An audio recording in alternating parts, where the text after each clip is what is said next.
Quero saudar com alegria você que me acompanha todos os dias no Santo do Dia. E hoje, dia 28 de setembro, a igreja celebra a memória litúrgica de São Venceslau. Venceslau nasceu no ano de 907 na Boêmia, hoje República Tcheca. Era filho do rei Vlastislau da Boêmia. Nasceu num lar dividido. Seu pai, o rei, era um homem assim de caráter e muito sábio. A sua mãe, chamada Draumira, já era uma mulher sem escrúpulos e queria ser a governante com plenos poderes. Venceslau tinha um irmão chamado Boleslau. Este herdou a maldade da mãe.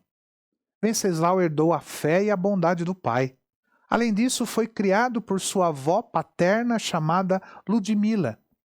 Esta avó era profundamente cristã e soube educar o neto no conhecimento de Deus e nas virtudes cristãs. Por isso, Venceslau se tornou um homem reto, com formação e caráter cristãos. Isso foi decisivo para o rumo que sua vida tomou. Antes de falecer, o rei Vlastislau, sabendo da retidão de Venceslau, transferiu para ele a herança do trono.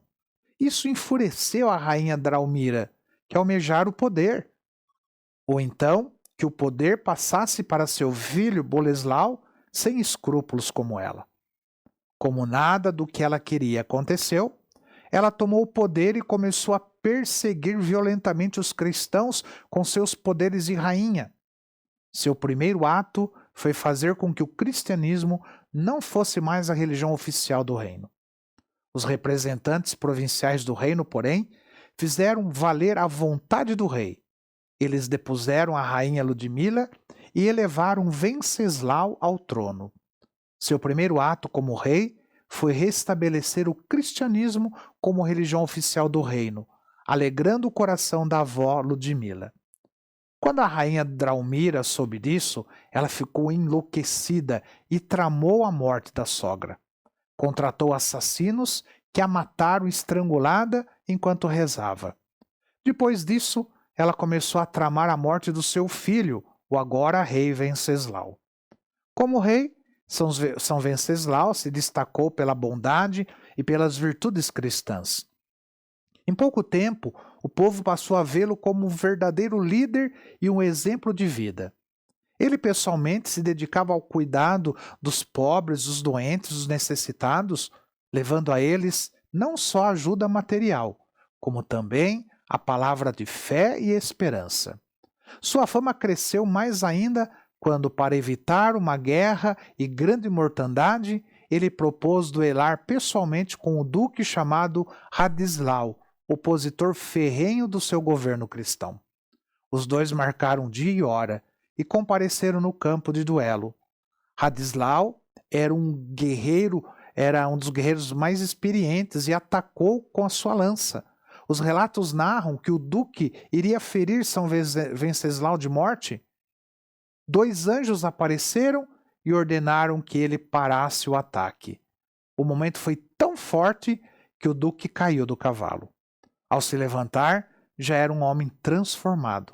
Naquele mesmo instante, pediu que o rei o perdoasse e jurou ser fiel a ele.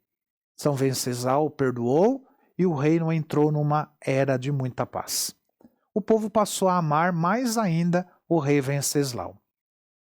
Inconformados com o carisma e o sucesso de Venceslau, Draumira e Boleslau planejaram matá-lo. Quando chegou o dia 28 de setembro de 929, ocorreu o batizado de um filho de Venceslau.